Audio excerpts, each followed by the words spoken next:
Hola, reciban ustedes la más cordial bienvenida a una clase más de mi curso de álgebra moderna en el programa de posgrado en Ciencias Matemáticas de la UNAM. Hoy vamos a comenzar la segunda parte del curso que concierne a la teoría de anillos y más específicamente está enfocada en la teoría de anillos conmutativos unitarios. La noción de anillo, a muy grandes rasgos, surge como una generalización de diversas estructuras numéricas, como los números enteros, los números racionales, los números reales y los números complejos, pero también de ciertas estructuras, por ejemplo, matriciales. En estas estructuras numéricas y matriciales que acabo de mencionar, eh, siempre hay dos operaciones, ¿no? A saber, la suma y el producto, que tienen pues, diversas propiedades y que están relacionadas entre ellas de cierta manera, ¿no? Mediante la distributividad. La noción de anillo recoge o extrae o abstrae las propiedades esenciales de estas dos operaciones y permite llegar a un concepto que engloba no solo a las estructuras numéricas y matriciales, sino también a estructuras de funciones, como por ejemplo los anillos de funciones diferenciables en un intervalo o anillos de funciones holomorfas o meromorfas en abiertos del plano complejo o incluso en superficies de Riemann, y, o los anillos de polinomios, y permite desarrollar una teoría muy flexible que lleva, por ejemplo, a la solución de ecuaciones polinomiales, por ejemplo. Okay. La clase de hoy está dividida en tres partes centrales, ¿no? A grandes rasgos, en tres partes. La primera parte que concierne anillos y subanillos, la segunda parte que concierne ideales y la tercera parte en la que hablamos de homomorfismos. Vamos a ver que el concepto de subanillo juega un papel análogo al concepto de subgrupo de un grupo, mientras que el concepto de ideal juega un papel análogo al concepto de subgrupo normal. Y vamos a ver que, de nuevo, el núcleo de un homomorfismo de anillos juega un papel central en la teoría y que da lugar a teoremas de isomorfismo similares a los teoremas de isomorfismo que establecimos en la parte de teoría de grupos. Entonces comencemos con la parte de anillos y subanillos. Entonces aquí está la definición abstracta. Un anillo es una terna consistente de un conjunto y dos operaciones binarias en el conjunto que satisfacen estas tres propiedades. Una es que A es grupo abeliano con la suma, y así hay un elemento neutro al que denotamos 0 o 0A. La operación es asociativa. Todo elemento A minúscula del conjunto tiene un inverso aditivo al que denotamos menos A y que satisface que sumado con A me da 0 por ambos lados.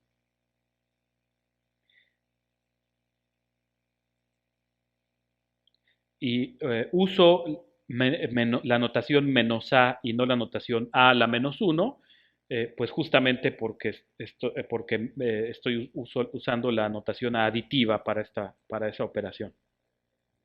¿Okay?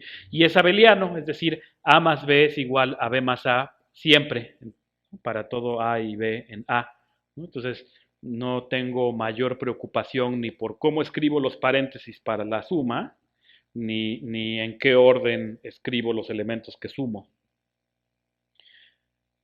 Ok, esa es la primera propiedad que pido. La segunda propiedad es que el producto sea asociativo, el producto o multiplicación sea asociativo. Y la tercera propiedad, que es la que relaciona ambas operaciones, es que la suma distribuya el producto. ¿Sí? Es decir, cada vez, cada vez que tenga yo, tenga yo el producto de alguien por una suma, el alguien entre multiplicando a cada sumando.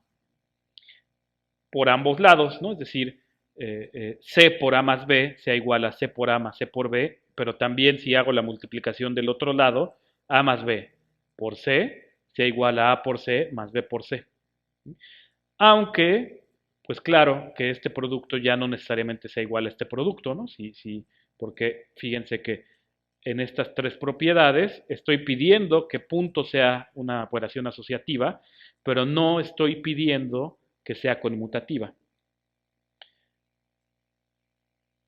Okay. Los anillos más importantes o en los que se va a enfocar el curso son los anillos unitarios y los anillos conmutativos. Entonces, como pueden esperar, un anillo es unitario si tiene un 1, ¿no? Es decir, si tiene un elemento neutro para la multiplicación. Que observen que no, la existencia de ese elemento no es parte de las condiciones que definen la noción de anillo. Okay, entonces, si hay un neutro para la multiplicación, eh, a ese neutro le llamamos el 1 de A, y entonces al anillo le llamamos anillo unitario o anillo con 1. Y decimos que el anillo es conmutativo, pues si la operación de multiplicación es conmutativa, ¿no? Si A por B es igual a B por A. Entonces así, cuando yo digo anillo conmutativo unitario, me refiero a un anillo que es unitario, es decir, tiene neutro para el producto, y es conmutativo, es decir, que A por B siempre es igual a B por A. Ejemplos. Pues más vale que hubiera muchos ejemplos, ¿no? Si de verdad la teoría va a ser muy rica. Y en efecto, hay muchísimos ejemplos de anillos. Los primeros son los que mencioné al principio, ¿no? El anillo de los números enteros, el anillo de los números racionales, el de los reales y el de los complejos. Cada uno de ellos es anillo conmutativo unitario con las operaciones que ya conocemos. Pues no solo eso, sino también estos conjuntos de vectores son anillos conmutativos unitarios, pues con la suma usual de vectores y con la multiplicación definida también de coordenada a coordenada, ¿no? Tal como la suma está definida coordenada a coordenada. Son anillos conmutativos unitarios, ¿no? Por ejemplo, en z a la n, pues ¿quién será el 1 de z a la n? Pues es la n-ada consistente de n unos, ¿no? 1, 1, 1, 1, 1. Y ese mismo vector de unos es también el 1 de cada uno de estos. Y la conmutatividad, pues es porque entrada a entrada puedo ir conmutando. Ok, si me dan un campo, es decir, un anillo conmutativo unitario en el que todo elemento diferente de 0 tiene inverso multiplicativo, entonces el conjunto de matrices de tamaño n por n con entradas en el campo es un anillo unitario. ¿Quién es el 1? Pues es la matriz identidad, ¿no? Que tiene unos en la diagonal y ceros fuera de la diagonal. Si n es mayor que 1, este anillo no es conmutativo, ejercicio, es un ejercicio muy sencillo. De manera, pues, un tanto similar a como este es anillo, pues también si me dan un espacio vectorial sobre un campo K, entonces el conjunto cuyos elementos son las transformaciones K-lineales de B en B es un anillo bajo la suma usual, definida puntualmente, y la composición de funciones. Esto también lo dejo como ejercicio. Y de hecho hay cierta correspondencia entre este anillo y este anillo, ¿no? Correspondencia que está dada cada vez que escojo una base de B, por ejemplo. Okay. Otros, como mencioné también, los conjuntos de funciones diferenciables, ¿no? Si me dan un intervalo en los reales y considero el conjunto de todas las funciones infinitamente diferenciables definidas en el intervalo, pues en realidad es un anillo conmutativo unitario con la suma y multiplicación definidas puntualmente, que son la suma y multiplicación de funciones que estudiamos desde cálculo 1. Similarmente, para quienes ya saben un poco de variable compleja, si, si me dan un subconjunto abierto de los números complejos, las funciones holomorfas definidas en ese subconjunto también forman un anillo conmutativo unitario con las operaciones definidas puntualmente. Y finalmente, para quienes ya han estudiado funciones meromorfas, de nuevo, si me dan un abierto en los complejos, las funciones meromorfas definidas en X forman un anillo conmutativo unitario con la suma y multiplicación también definidas puntualmente. Ok, ahora, ¿qué cosa es un subanillo? Así como cuando hablamos de grupos, inmediatamente definimos la noción de subgrupo. Aquí, hablando de anillo, vamos a definir la noción de subanillo. Un subanillo, ¿qué más puede ser? Pues, ¿cómo más puedo definirlo sino como un subconjunto que es anillo bajo las operaciones que ya tiene el conjunto? Eh, y si A es un anillo unitario y B es un anillo que resulta tener al 1 de A, le llamo subanillo unitario.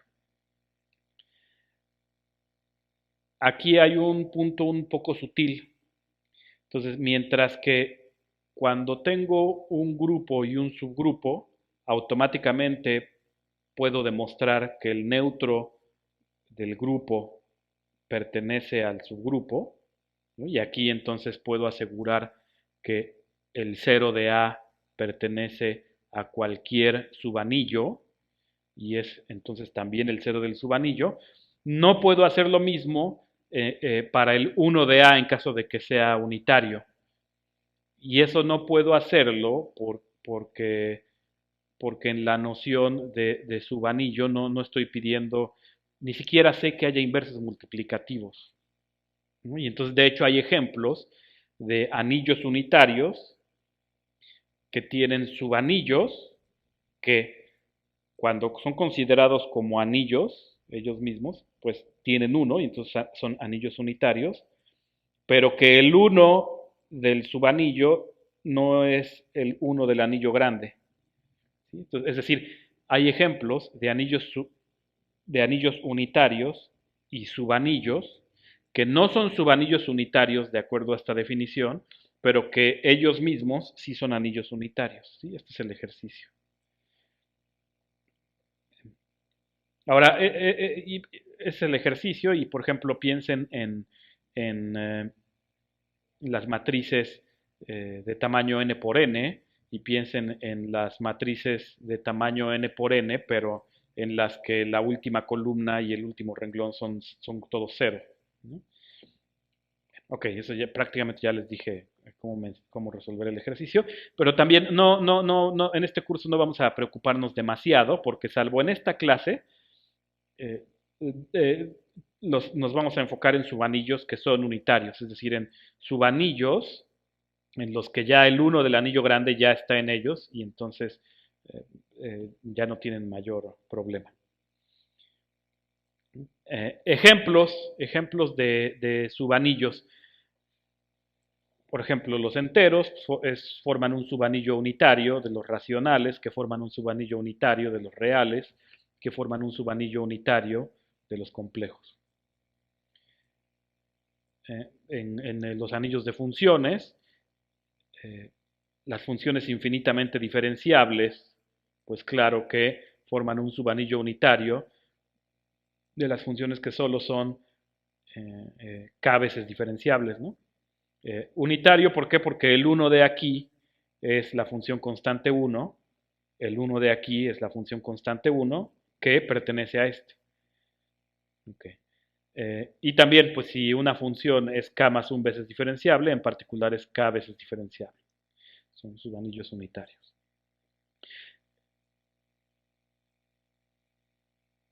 Un ejemplo que relaciona las funciones infinitamente diferenciables definidas en un subconjunto abierto de los complejos con las funciones holomorfas.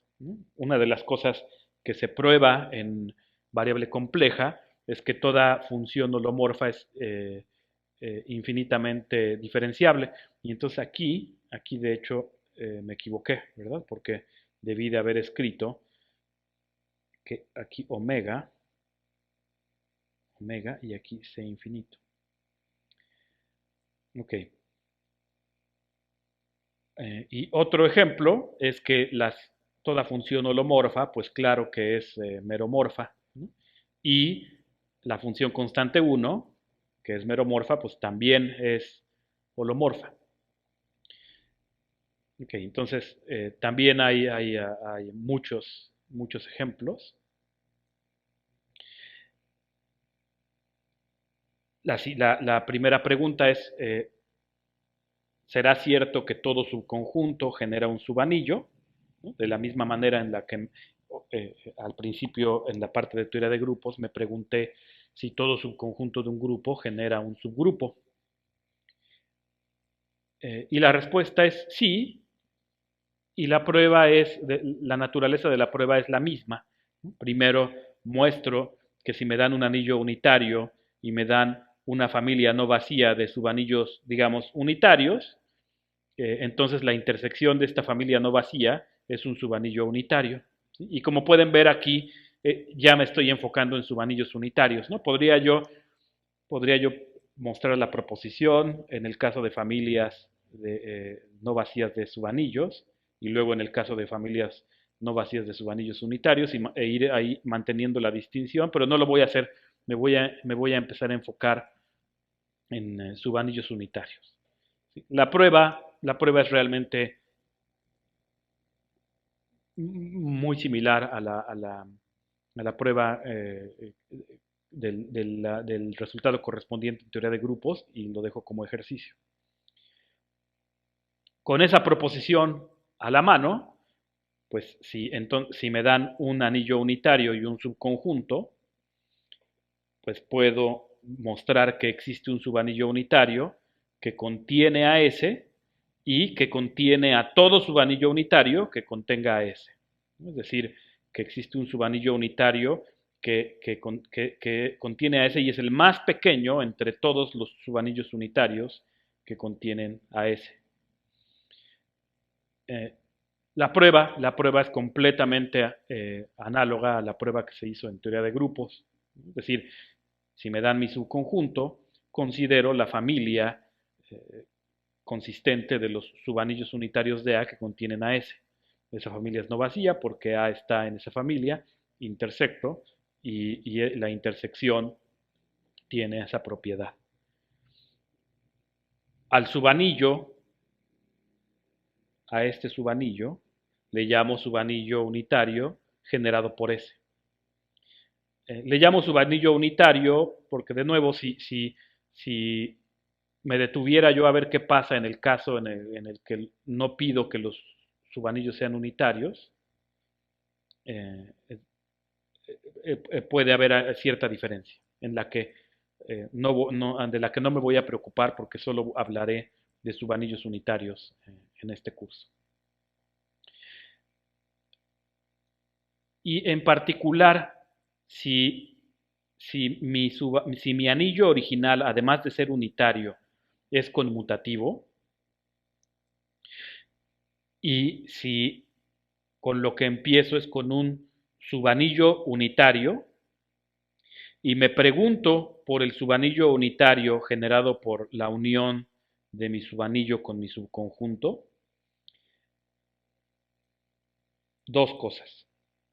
Ese subanillo generado por esa unión lo denoto por R corchetes S y lo llamo el resultado de adjuntar S a R o la adjunción de S a R. ¿Sí? Y lo que pienso, la manera que tengo de pensar es que de alguna forma estoy empezando con R, con mi subanillo unitario R, y de alguna manera tengo que considerar a mi subconjunto S y quiero ver qué generan R y S adentro, ¿no? O sea, adentro de A. Y la cuestión es que esta parte ya trae estructura, la estructura de su anillo unitario, y esta otra todavía no. ¿No? Por ejemplo, consideren R, el anillo R, el anillo R, que sea los enteros, como subanillo unitario, digamos, del anillo de números complejos. Y digamos que ese pues es solo el conjunto cuyo elemento es I, el número imaginario I.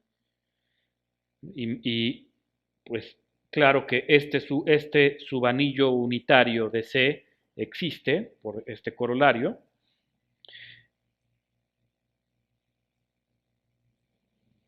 Y digamos que lo que yo quiero es encontrar una descripción explícita, ¿no?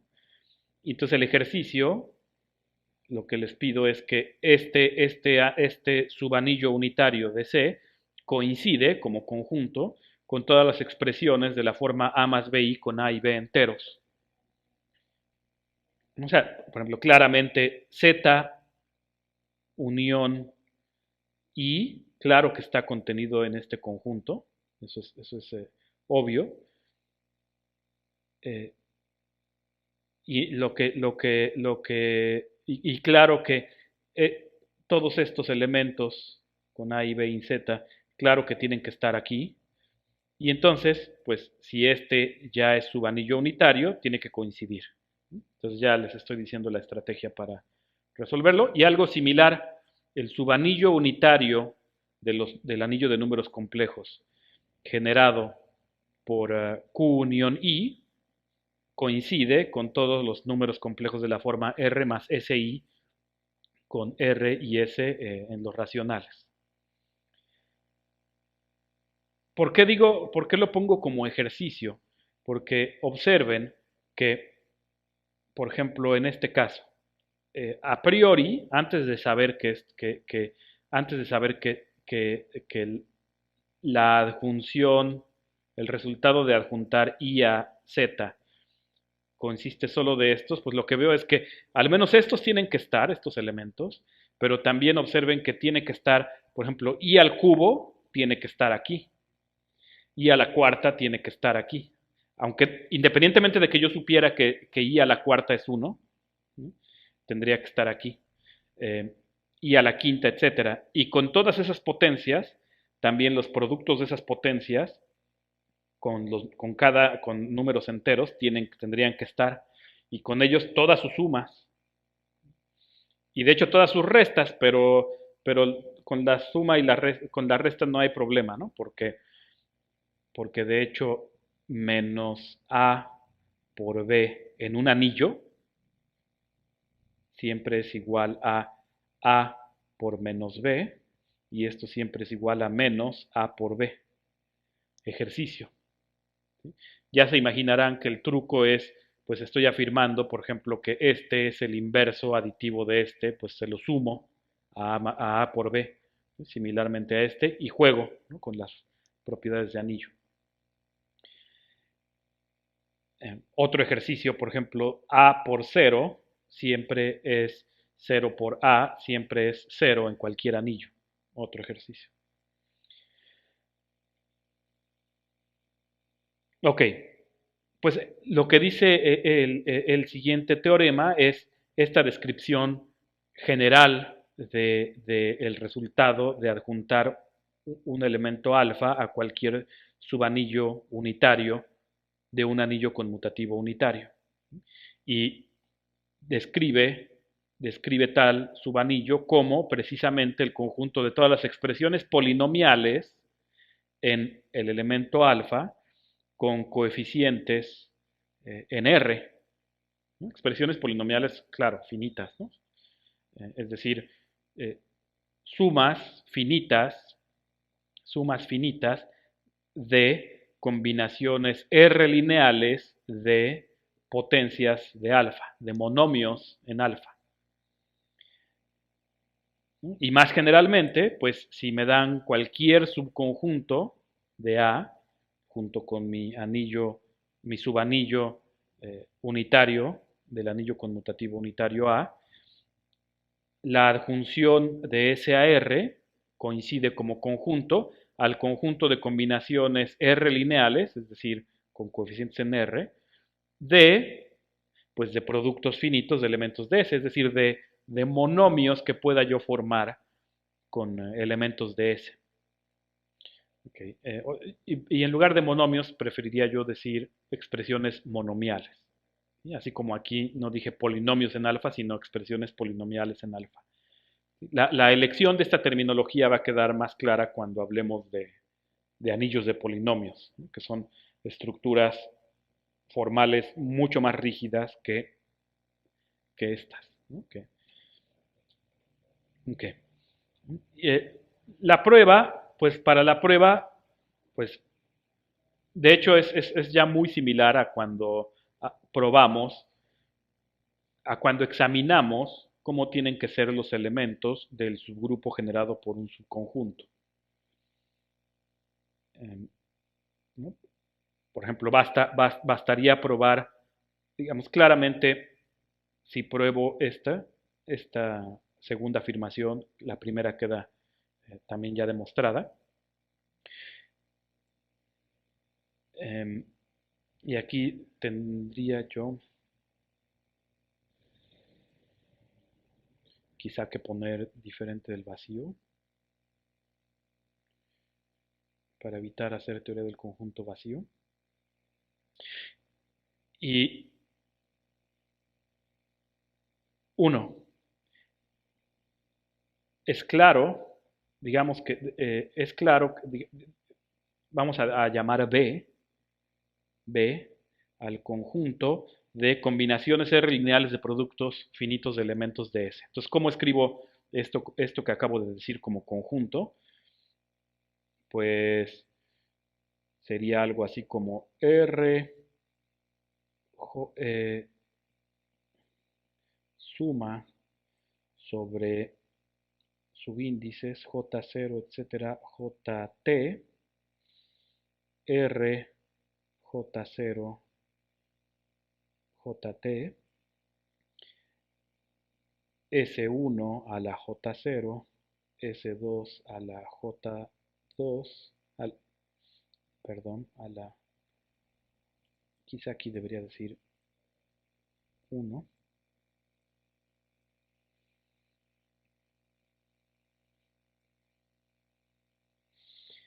S1 a la J1, etcétera, ST,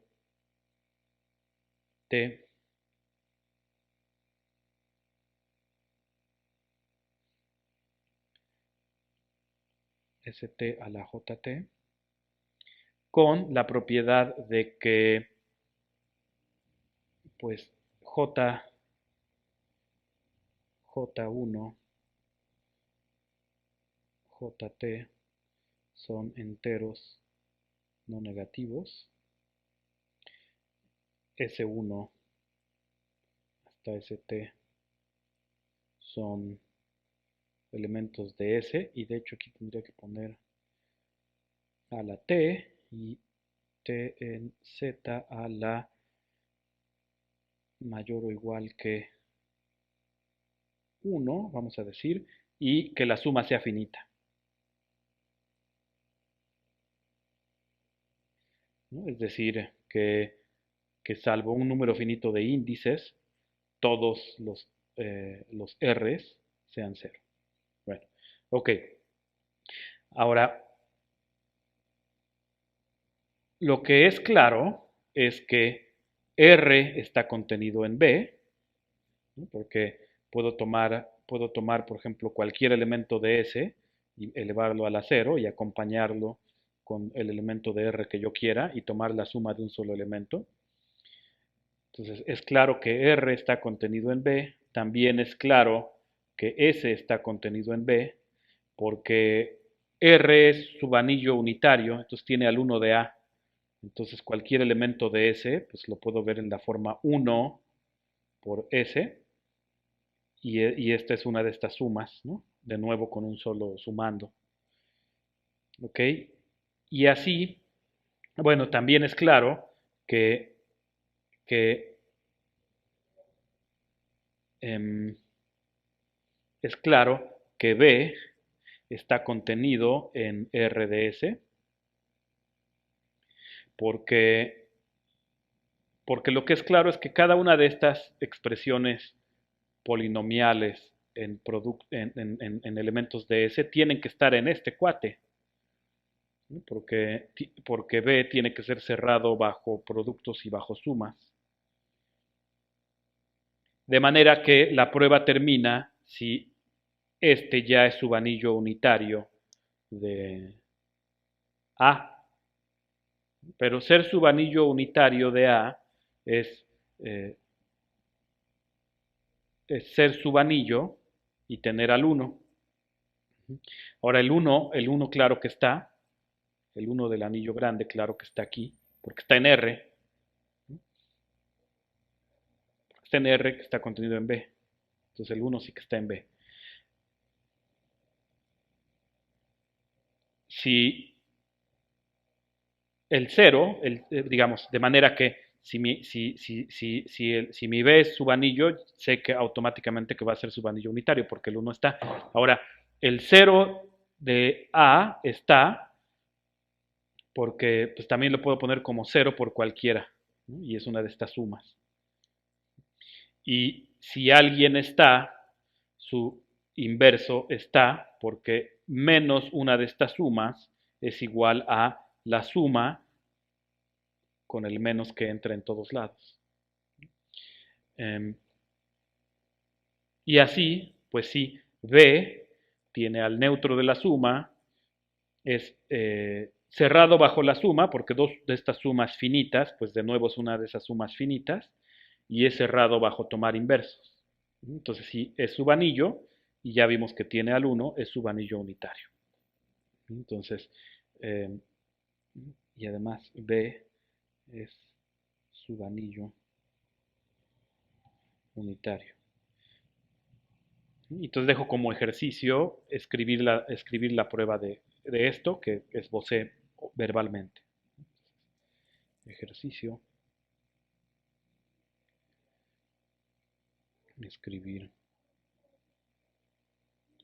la prueba de este hecho.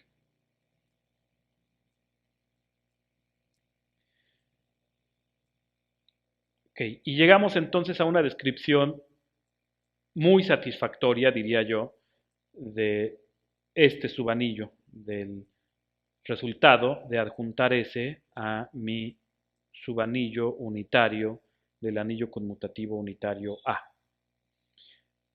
Estas descripciones y esta descripción particular cuando S tiene solo un elemento alfa van a ser muy importantes, van a ser esenciales en el futuro, sobre todo cuando hablemos de anillos de polinomios y de teoría de campos. En teoría de campos esta descripción va a jugar un papel central.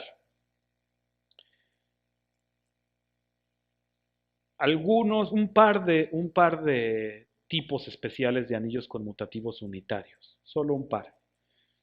Un dominio entero es un anillo conmutativo unitario. Voy a pedir diferente de cero, aunque esto no lo había yo escrito, para evitar hacer teoría del cero. Un dominio entero es un anillo conmutativo unitario, diferente del cero, en el que, en el que si tengo un producto igual a cero, entonces alguno de los elementos es cero. Mientras que un campo es un anillo conmutativo unitario en el que pues el 1 no es el 0 y todo elemento diferente de 0 es invertible, tiene inverso multiplicativo. Ejemplos de dominios enteros, pues por ejemplo los números enteros forman un dominio entero, de ahí el nombre de dominio entero para esto, ¿no? Ya sabemos que si el producto de dos enteros es 0, es porque alguno de los dos enteros que estoy multiplicando necesariamente es 0. Es decir, es imposible obtener el 0 como el producto de dos cosas diferentes de 0, ¿no? Eso es lo que dice esta condición. Ejemplos de anillos conmutativos unitarios que no son dominios enteros, por ejemplo, Z6. ¿No? En Z6, la clase del 2 módulo 6 no es el 0 de este anillo. La clase del 3 módulo 6 no es el 0 del anillo, pero su producto sí es el 0 del anillo. Entonces, claro que hay anillos conmutativos unitarios que no son dominios enteros. Ejemplos de campos: los números racionales, los números reales, los números complejos. Ejemplos de dominios enteros que no son campos: pues los enteros, el anillo de números enteros.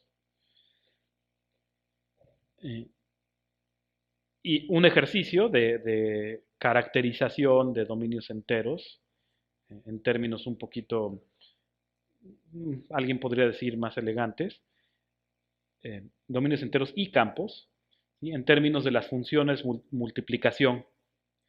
Entonces, para este ejercicio, cada función mu a está definida por mu a de x multiplicar por a. ¿Sí? Como mi anillo subyacente lo supongo conmutativo durante todo el ejercicio, observen que la multiplicación por a la izquierda coincide con la multiplicación por a la derecha. Por eso ya no definí lambda y rho, ¿no? Sino ya solo esta, mu de multiplicación. Ok, entonces mi anillo conmutativo unitario es dominio entero si y solo si multiplicar por cualquier elemento diferente de 0 es una función inyectiva. Y es un campo si y solo si multiplicar, si tiene más de un elemento, y para todo elemento diferente de 0, la función es suprayectiva. ¿No? Observen que si es suprayectiva, en particular le pego al 1 al 1 del anillo. Y lo fuerte es que si le pego al 1 del anillo, entonces es suprayectiva, le pego a todos. Ok, y finalmente todo campo es dominio entero. Aquí quizá debería yo también decir diferente de 0 para evitar hacer teoría del anillo 0. Y llego entonces a la sección de ideales y anillos cociente. La noción de ideal bilateral en un anillo viene de el deseo de definir un producto, una multiplicación, en A módulo un subgrupo, ¿no? A es anillo, entonces A, tenemos permitido hablar de subgrupos de A con la suma, ¿no? Porque A es grupo abeliano con la suma. Entonces, si me dan un subgrupo de A con la suma, puedo automáticamente formar el cociente como grupo, y lo que yo quisiera es definir un producto en términos de representantes que haga al cociente un anillo. Y me pregunto cuáles son las condiciones. Y se llega así a la noción de ideal bilateral. Me ahorro toda la discusión que hice cuando llegamos a la noción de subgrupo normal, porque es completamente análoga. Entonces, si me dan un subgrupo de A con la suma, digo que es ideal izquierdo si se traga la multiplicación de cualquier elemento suyo por cualquier elemento del anillo. Entonces, En particular, I es cerrado bajo el producto de sus propios elementos, pero no solo es cerrado bajo el producto de elementos suyos con elementos suyos, sino que dado un elemento suyo y cualquier elemento del anillo, se traga el producto por la izquierda, ¿no? Siempre y cuando multiplique por A por la izquierda, ¿no? Recuerden, aquí a mi anillo ni siquiera le pedí que fuera conmutativo ni que fuera unitario. Ok, un ideal derecho, digo que mi subgrupo es un ideal derecho, si se traga el producto de sus elementos con elementos arbitrarios de A, pero por la derecha. Y digo que es ideal bilateral, pues como ustedes ya se imaginarán, si simultáneamente se traga productos por la izquierda y productos por la derecha. Claro, si mi anillo es conmutativo, todo ideal izquierdo es ideal derecho, todo ideal derecho es ideal izquierdo, y ambas nociones coinciden con la noción de ideal bilateral. Entonces, si en anillos conmutativos simplemente está la noción de ideal.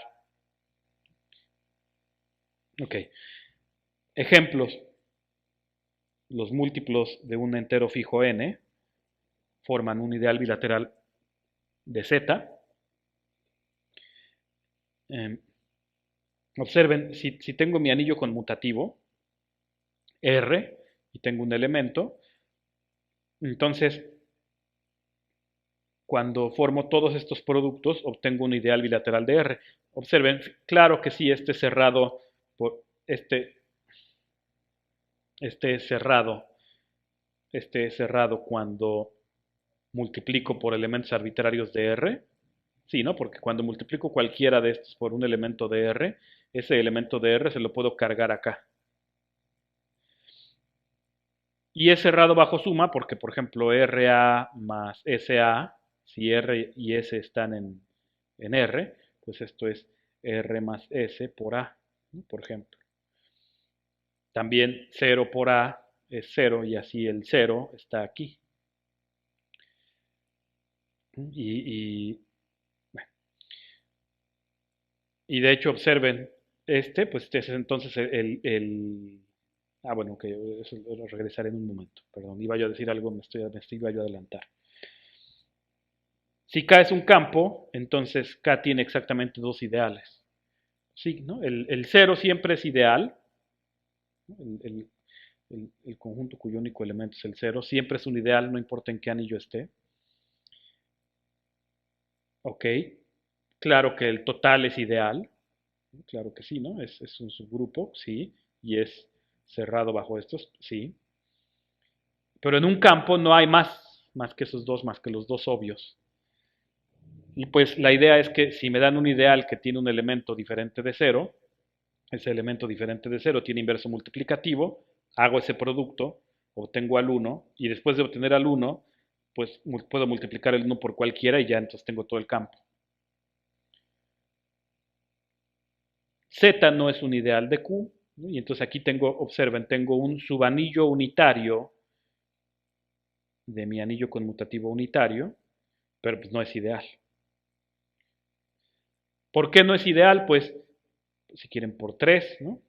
Y Z no es uno de los dos ideales obvios que dije de este campo. Similarmente, Q no es ideal de R, también por la misma razón, ¿no? R tiene solo dos ideales, a saber, el 0 y el total. Entonces, que no es el total, pues no puede ser ideal. O si quieren verlo más pedestremente, si este fuera ideal, pues como contiene al 1, contendría 1 por cualquiera de aquí. Pero entonces ya te contendría todo R. Y finalmente, un ejemplo muy bonito, que es que dentro del anillo de funciones infinitamente diferenciables definidas en un intervalo, si a mí me dan un punto del intervalo y considero las funciones que se anulan en el punto, lo que obtengo es un ideal bilateral de este.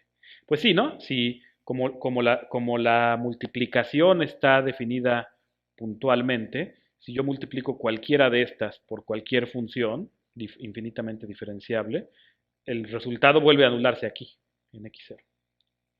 Y el resto de que hay que checar que la función constante 0 está, pues sí, claramente, que es cerrado bajo suma, también porque la suma está definida puntualmente, y también bajo tomar inversos, aditivos, también es claro. Okay. Ejercicio, también para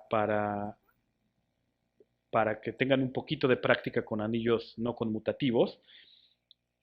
Eh, si me dan un anillo, ya no necesariamente conmutativo ni unitario, eh, de nuevo, este conjunto de todos los productos de la forma alguien en R por A, donde el alguien en R aparece del lado izquierdo, es ideal izquierdo, y A por alguien en R, por alguien arbitrario en R, es ideal derecho. Observen que si mi anillo no es unitario, no puedo asegurar que A esté ni en este ni en este, si mi anillo no es unitario. Okay. Son algunas de las dificultades que enfrenta uno si uno quiere estudiar anillos no unitarios. Ok, en el conjunto de matrices de 3x3 con entradas complejas, que es las matrices que en la primera columna tienen números complejos arbitrarios, pero en el resto, en las otras dos columnas tienen solo ceros, es un ideal izquierdo, pero no ideal derecho, ejercicio. Similarmente, si ahora en el primer renglón permito cualesquiera números complejos, pero en los otros dos renglones no, tengo un ideal derecho, pero no izquierdo. Y ejercicio, digamos, aquí introdujimos ya dos tipos de ideal, un tipo de ideal izquierdo y un tipo de ideal derecho. Y lo que dicen los siguientes es que no hay que irse con la finta. Hay anillos que tienen ideales izquierdos que no son de esa forma y anillos que tienen ideales derechos que no son de la otra forma y anillos conmutativos unitarios que tienen ideales que no son también de esta forma. Entonces, digamos, es como para no irse con la finta, para no creer que ya con ideales de esta forma ya le pegué a todos. Eso no sucede. Estos tres ejercicios por el momento quizá puedan ser un poco difíciles. Conforme desarrollemos la teoría se van a volver muy sencillos. Por ejemplo, cuando hablemos de anillos de polinomios, eh, se puede ver ya muy fácilmente ejemplos. Ok, pues el teorema que estoy buscando, que es que en efecto la noción de ideal bilateral es la que me permite definir un producto que haga de la partición A módulo el subgrupo I un anillo y no solo un grupo con la suma. Eh, Observen, como A es grupo abeliano con la suma, e I, al ser ideal, bilateral, al ser ideal, automáticamente sé que es subgrupo de A con la suma. Entonces, yo sé que puedo formar A módulo I como grupo y que de hecho es grupo abeliano. Y entonces ya por eso me preocupa solamente la posibilidad de definir el producto en términos de representantes. Pues en efecto, esta operación está bien definida y hace de A módulo I un anillo. Si A es unitario o conmutativo, A módulo I también lo es. Fíjense, esta parte ya es obvia si es que esto está bien definida. ¿Por qué? Porque si está bien definida, pues ya sé que entonces la clase del 1, pues tendría que ser esto, que sería la clase que entonces me da igual a la clase de B, por ejemplo. O por ejemplo, esto sería igual a la clase de B por A si es que A es conmutativo. Y regreso. Es decir, la última afirmación de que si A tiene una de estas dos propiedades, entonces esta también tiene esa propiedad correspondiente, esa ya es muy sencilla. De hecho, si esta operación está bien definida, el que esto es un anillo, es ya también un ejercicio rutinario, y entonces lo voy a dejar como ejercicio. Y así solo me voy a concentrar en mostrar que si I es ideal bilateral, entonces esto me da una operación bien definida. Es decir, si en lugar de A pongo otro representante y en lugar de B pongo otro representante, el producto quizá cambie, pero dentro de A, pero no la clase de equivalencia módulo I. Bueno, pues probémoslo. ¿Sí? Tomemos elementos relacionados, ¿no? En lugar de A, el representante C, en lugar de B, el representante D. Yo quiero ver que A por B está relacionado con C por D. Ok, ahora, de esta congruencia módulo I, ¿no? Módulo el subgrupo I, yo sé que hay testigos, ¿no? Es decir, existen H1 y H2 en el subgrupo con esta propiedad, ¿no? Y esta es con la operación de más, ¿no? Porque es I como subgrupo de A con la suma. Sí, ¿no? Porque esto significa que A operado con el inverso de C está en I. Entonces aquí está reflejado eso. A menos C es mi H1. Y similarmente B menos D es mi H2. Entonces sí, si sucede esto, yo sé que existen tales elementos. Ok, y entonces hago el producto, digamos, a lo bruto, ¿no? Con fuerza bruta. Entonces hago ese producto, uso la distributividad por ambos lados, que la suma distribuye al producto tanto por la izquierda como por la derecha, y llego a esto, a que este es C por D, más C por H2, más H1 por D, más H1 por H2. Entonces, por ejemplo, esto sale de distribuir esto y ponerlo acá, y luego distribuirse a través de cada uno de ellos. Entonces es primero la distributividad por la derecha y luego por la izquierda, y similarmente la otra. Es decir, así es como llego de aquí a aquí usando las dos distributividades. Ok, y ahora observen, A por B es igual a C por D, que es parte de lo que quiero llegar, ¿no? Porque yo quiero que A por B esté relacionado con C por D. Y observen, H1, H2 está en I. Ok, pero la parte crucial es cómo garantizo que C por H2 y H1 por D están en I. Pues la forma que tengo de garantizarlo es, pues, suponiendo que I es ideal bilateral, ¿no? Para que así este, al ser ideal izquierdo, esté en I, y este, al ser ideal derecho, esté en I. ¿No? Y este, pues, con más razón.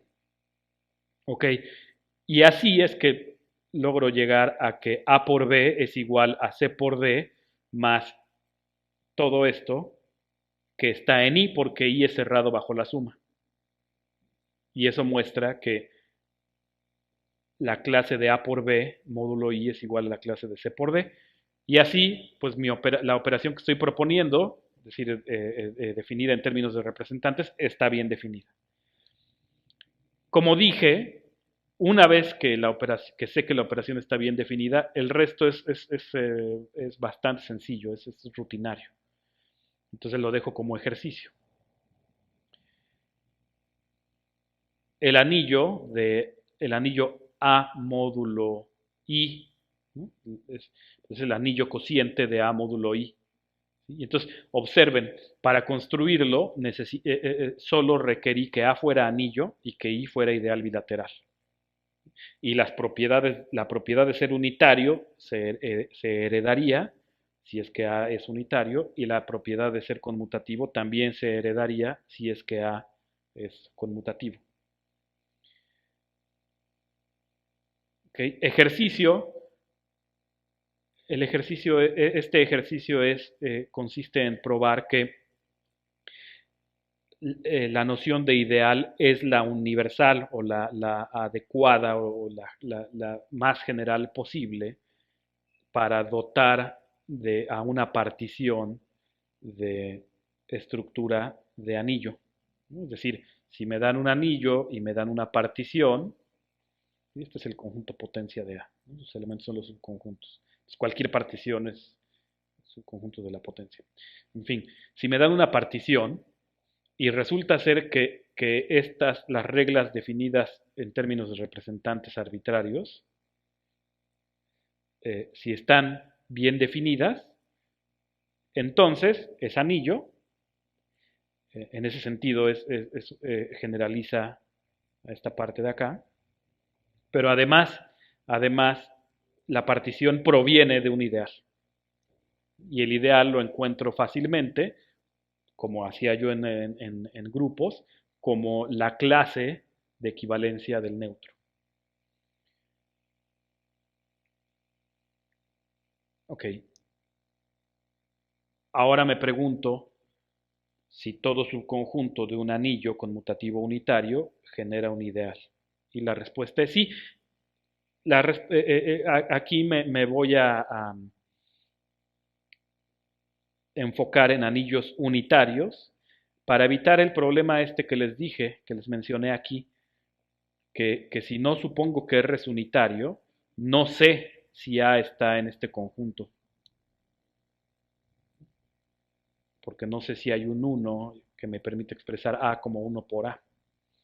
Entonces, por eso, para evitar, para evitar entrar en esos tecnicismos que por el momento no me interesan, voy a trabajar en anillos unitarios y, y para que la descripción de los ideales generados sea todavía lo más simple posible, voy a trabajar solo en anillos conmutativos unitarios. En cierta forma, la teoría de anillos conmutativos unitarios ya es lo suficientemente complicada como para además querer hacer de una vez la teoría general sin estas hipótesis.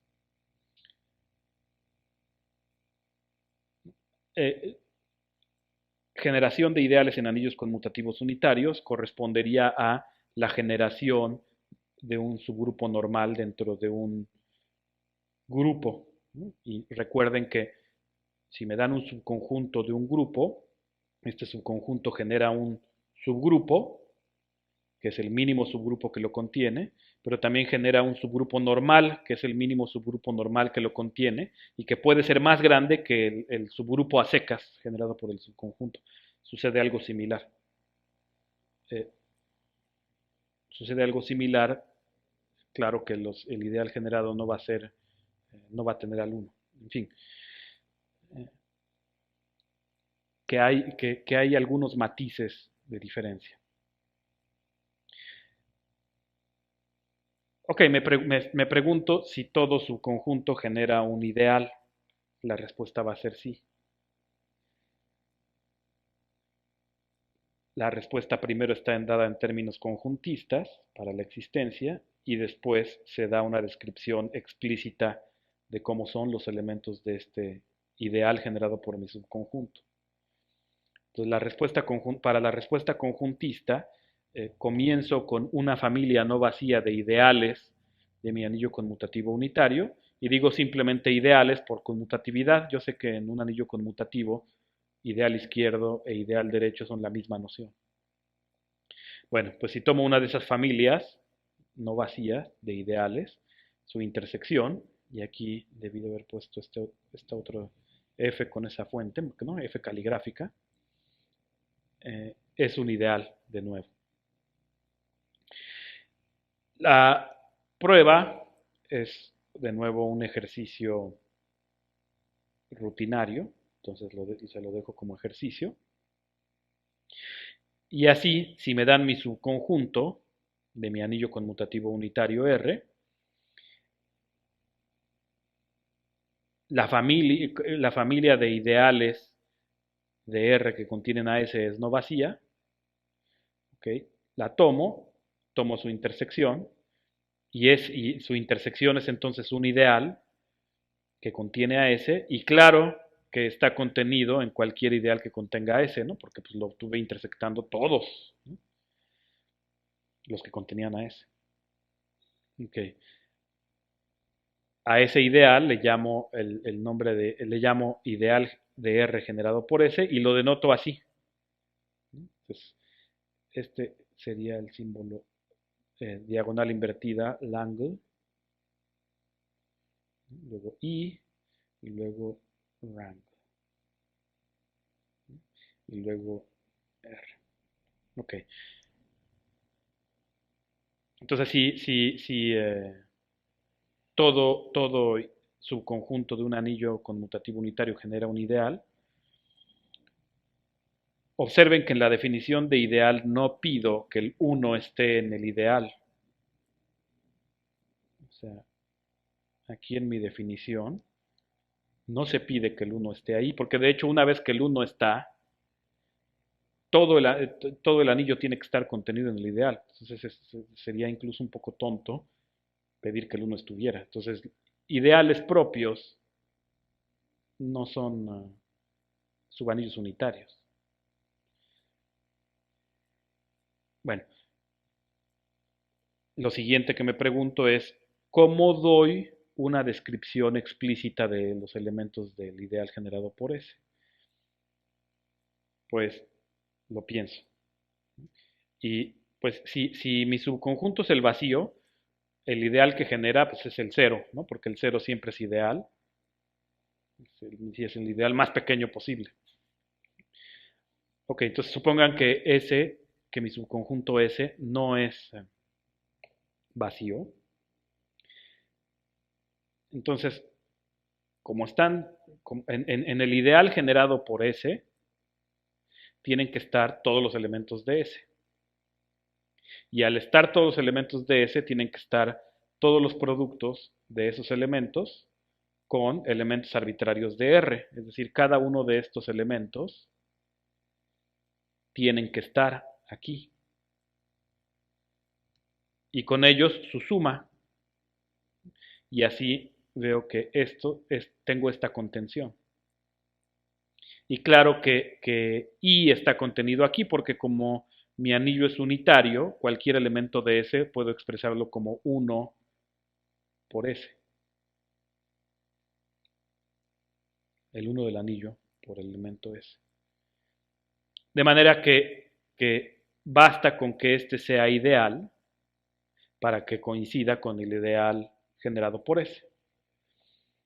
Pero, pues claro que el 0 pertenece a este, pues sí, ¿no? Porque es 0 por cualquier elemento de S y ese es no vacío.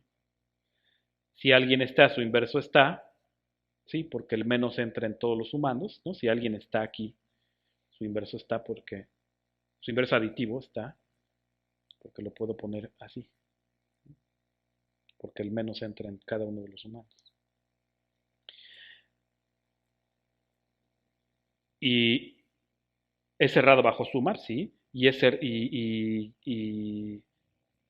cerrado bajo multiplicar por elementos de R por distributividad, ¿no? Porque cualquiera de estos por elemento de R, esta R entra en cada sumando por distributividad. Entonces sí, es realmente sencillo ver que esto es ideal y entonces coincide con el ideal generado por R. Observen que es el esqueleto, la idea de la prueba, es la misma con la que obtuvimos la descripción del subespacio de un espacio vectorial generado por un subconjunto y del subgrupo de un grupo generado por un subconjunto y posteriormente del subgrupo normal de un grupo generado por un subconjunto. Y observen en particular, cuando el ideal generado por un solo elemento puede ser obtenido simplemente como el conjunto cuyos elementos son todos los productos de la forma alguien en R por A. Okay.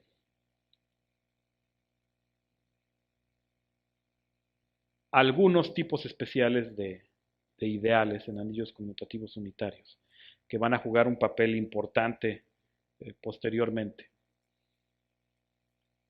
y que juegan un papel muy importante en álgebra conmutativa y en geometría algebraica. Un ideal de un anillo conmutativo unitario es primo si es propio y cada vez que tenga un producto es porque alguno de los factores ya estaba. O sea, yo sé que si me dan un ideal, ese ideal se traga el producto de cualquier elemento suyo por cualquier elemento del anillo. Ok, pero a priori puede ser que si tengo dos elementos afuera, el producto caiga ahí adentro, ¿no? Por ejemplo, en Z módulo 6 vimos que pues, el cero es ideal, pero se traga, pero es ideal, se traga el producto de él con cualquiera, pues si cero con cualquiera es cero, ¿sí? Pero también 2 por 3 es cero, y el 2 y 3 no estaban en el ideal. Entonces, la noción de primo es que de alguna forma es un ideal es primo si es como lo suficientemente amplio o grande, en cierto sentido, como para que la única manera de que un producto esté ahí adentro es porque alguno de los factores ya estaba. Es decir, si tomo dos elementos afuera del ideal, su producto no puede caer adentro, ¿no? Entonces, un ideal es primo si su complemento es cerrado bajo el producto. Okay. Maximal si es propio y entre él y el total ya no hay ideales eh, propios, ¿no? Es decir, cada vez que me den un ideal de A, si contiene ahí, es porque o es I o es el total. Entonces, maximal es ya entre él y el total ya no hay nadie de manera propia. Máximo, si es propio y contiene a todo ideal propio, que no es lo mismo, ¿no? Observen que si un ideal máximo pues es maximal, pero hay muchos ejemplos de anillos con ideales maximales que no son máximos. Y finalmente, de una naturaleza un poquito distinta a esto, son los principales. Un ideal es principal si puede ser generado como ideal por un solo elemento. Por ejemplo, todo su grupo de Z es de la forma nz para algún entero adecuado n. En particular, todo ideal de Z es de la forma nz. Es decir, todo ideal de Z es principal. Vamos a ver que hay anillos conmutativos unitarios en los que hay ideales que no son principales. Ejercicio, ¿no? Para tomar un poco hacer un poco de experiencia. Un ideal es primo si solo si el cociente, el anillo cociente es dominio entero. Observen,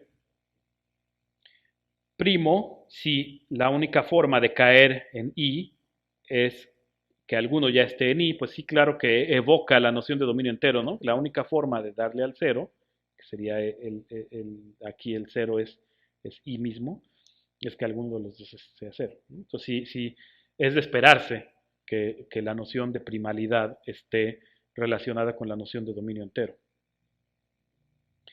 Maximal sí, solo si el cociente es un campo.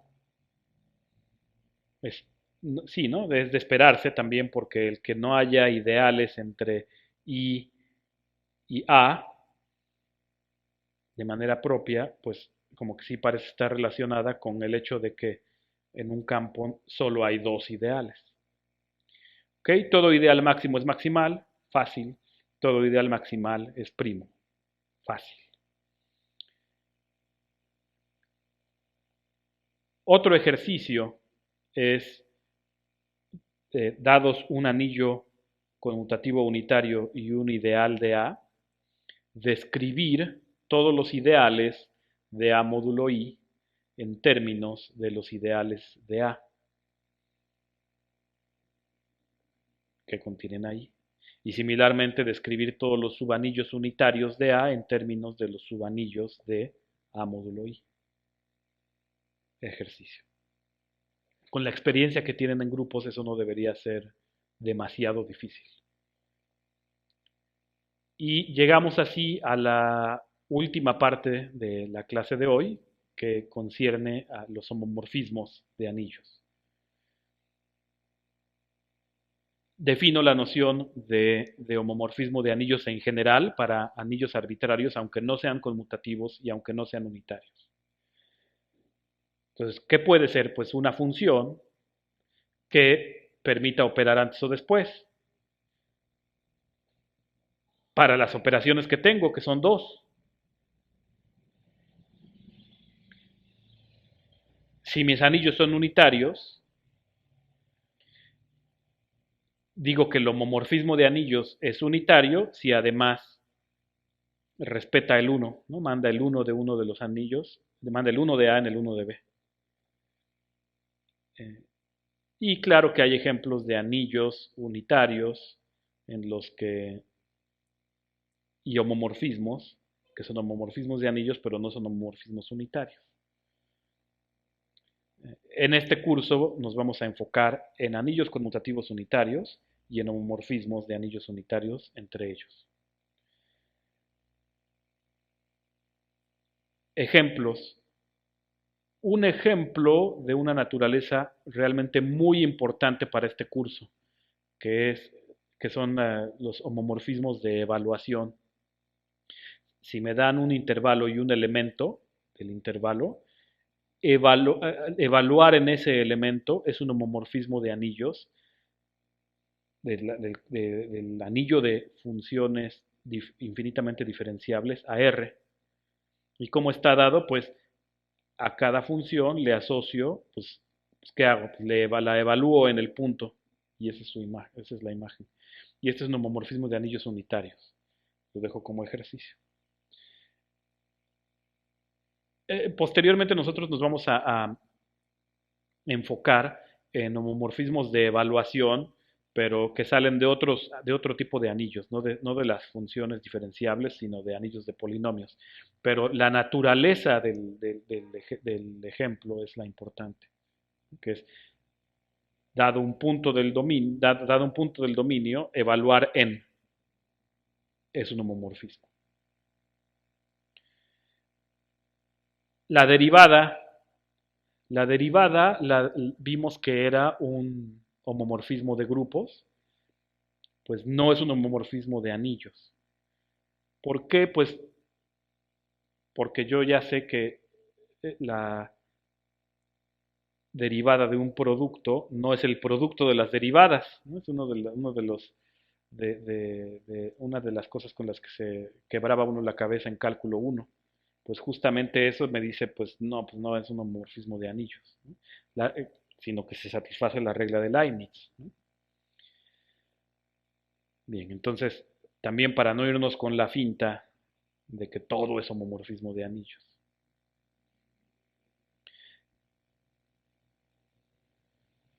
Teorema de isomorfismo, que digamos a estas alturas, después de haber visto la parte de grupos, pues creo que es obvio que los teoremas de isomorfismo son realmente importantes. Entonces, si me dan un homomorfismo de anillos unitarios, entonces ya estoy suponiendo que A es anillo unitario, estoy suponiendo que B es anillo unitario, y estoy suponiendo que phi envía el 1 de A en el 1 de B. Entonces, el núcleo de phi, del cual puedo hablar porque phi es en particular un homomorfismo de grupos,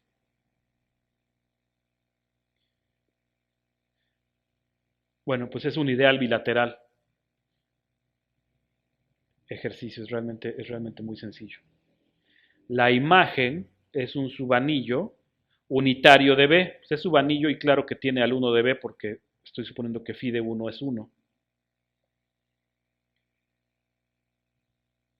Si me dan un ideal bilateral de A contenido en el núcleo, entonces phi barra definido en cualquier clase módulo I, aplicando phi a cualquier representante de la clase módulo I, está bien definida.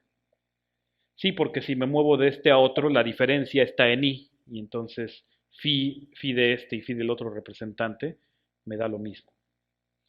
Y es un homomorfismo de anillos unitarios. Pues sí, porque phi mismo ya habría suma y producto. Pues este con más ganas abre suma y producto.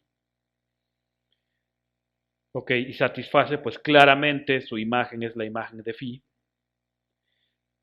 Y resulta inyectivo si solo si este coincide con el núcleo. Y aquí para estos dos observen que puedo simplemente apelar a que ya sé lo correspondiente a nivel de grupos.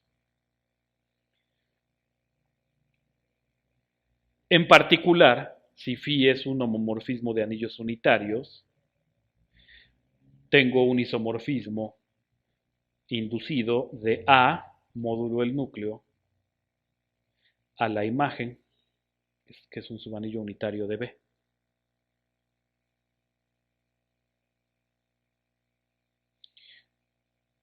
Terminología.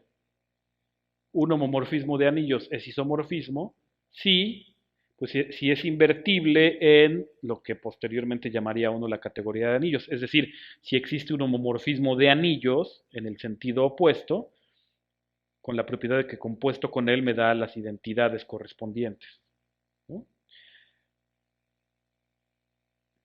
Ok, ejercicio, si me dan un homomorfismo de anillos, phi es isomorfismo si solo si es función biyectiva. Si es isomorfismo, ¿no? Si me dan un homomorfismo de anillos y resulta ser que es isomorfismo y alguno de los dos es unitario, entonces ambos lo son y phi es unitario.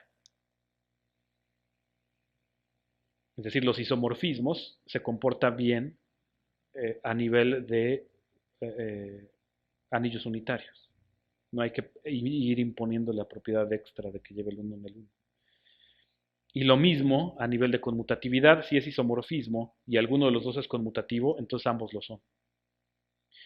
Sencillos, realmente son sencillos. Y el caso particular que justamente mencioné, que sería el primer teorema de isomorfismo, pero para anillos. Y el último ejercicio es tomar los otros teoremas de isomorfismo que vimos en la parte de teoría de grupos, traducirlos al lenguaje de anillos y demostrarlos. Es un buen ejercicio para ver el nivel de abstracción en el que han entendido las cosas. Y finalmente, que a pesar de que hemos visto un poco de anillos no conmutativos y un poquito de anillos no unitarios, que no se preocupen, ¿no? Porque vamos a enfocarnos en anillos conmutativos unitarios. Y los homomorfismos que vamos a tomar como hipótesis o a construir van a ser siempre unitarios, ¿no? Siempre van a llevar el uno en el uno. Entonces, todos los posibles tecnicismos que podrían surgir y dificultar la teoría o dificultar la vida, no van a surgir en este curso. Y solamente mencioné algunos hechos de anillos no conmutativos y de anillos no unitarios para que tengan en mente que existen y que sí pueden llegar a ser importantes. Ok, finalmente un poco de tarea.